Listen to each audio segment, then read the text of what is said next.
Girl on the road. It was about 2 a.m. in the morning and I was on my way home from a friend's party. I live in Yago, north of the island of Guam.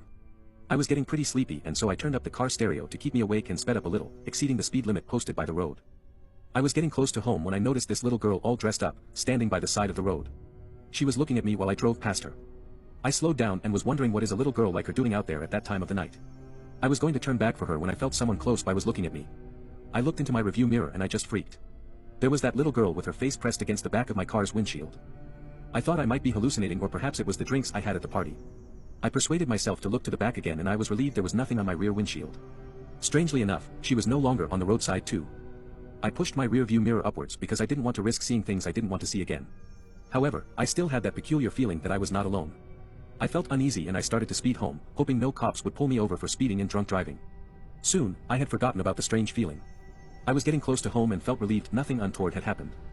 Just as I was about to turn into the driveway, that strange feeling came back, only stronger this time. I looked at the passenger side and there it was. The same little girl, sitting there and smiling at me.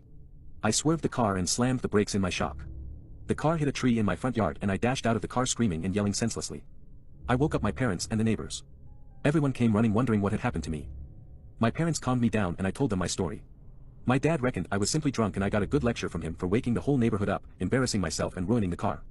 Nonetheless, I was determined I did see a ghost that night and I wasn't so drunk to hallucinate such a thing. A couple of days later, I went to the exact spot where I saw the girl. I found a small cross there, hidden behind the weeds. Apparently it is where she was killed in an accident a few years ago, along with her family. I am not sure but I think she needed a ride home. I will never forget that night and since then I always have someone with me when I drive home late at night.